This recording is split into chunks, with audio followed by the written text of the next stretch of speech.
దర్శించుకున్నారు. నైవేద్య విరామ సమయంలో శ్రీవారిని దర్శించుకుని మొక్కులు చెల్లించుకున్నారు.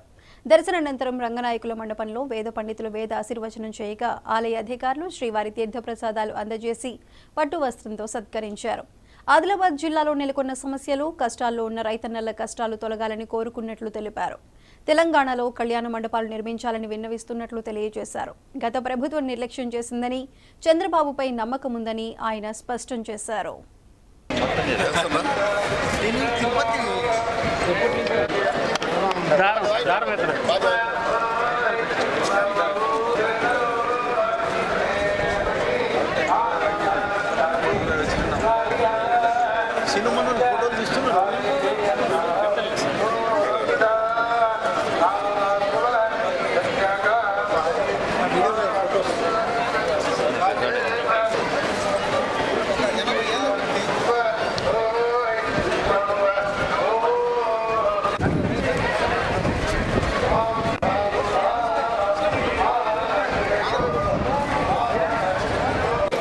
స్వామివారిని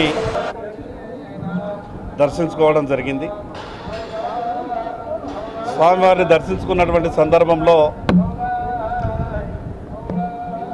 తెలంగాణ, ఆంధ్ర రాష్ట్ర ప్రజలంతా కూడా బాగుండాలని, ప్రత్యేకంగా మా ఆదిలాబాద్ జిల్లా ప్రజల కష్టాలు దూరం కావాలని,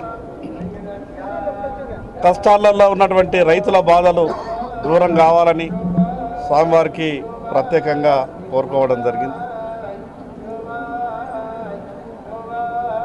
ఈ సందర్భంగా ఆంధ్రప్రదేశ్ ప్రభుత్వానికి, ఆంధ్రప్రదేశ్ రాష్ట్ర గౌరవ ముఖ్యమంత్రి చంద్రబాబు నాయుడు గారికి, తెలంగాణ శాసనసభ్యుల పక్షాన, తెలంగాణ ప్రజల పక్షాన ఒక విజ్ఞప్తి చేస్తున్న భక్తుల సౌకర్యార్థం. గతంలో ఉమ్మడి ఆంధ్రప్రదేశ్ రాష్ట్రం ఉన్నప్పుడు శాసనసభ్యులందరికీ కూడా ఇక్కడి స్వామివారి దర్శనానికి ప్రత్యేకమైనటువంటి శాసనసభ్యుల సిఫారసులతోని అవకాశం ఇచ్చేవారు.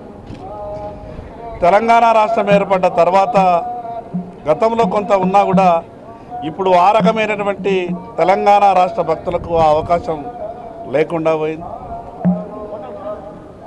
అత్యధిక భక్తులు తెలంగాణ రాష్ట్రంలో కూడా శ్రీవారిని, వెంకటేశ్వర స్వామిని దర్శించుకునేటటువంటి భక్తులు చాలా అధికంగా ఉంటారు.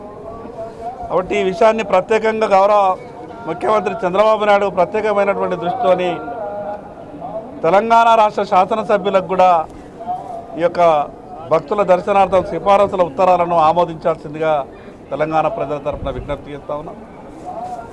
మరొక్కసారి స్వామివారిని వేడుకుంటున్న తెలుగు రాష్ట్రాల, రెండు రాష్ట్రాల ప్రజలు సుఖంగా ఉండే విధంగా ఆశీర్వదించాలని,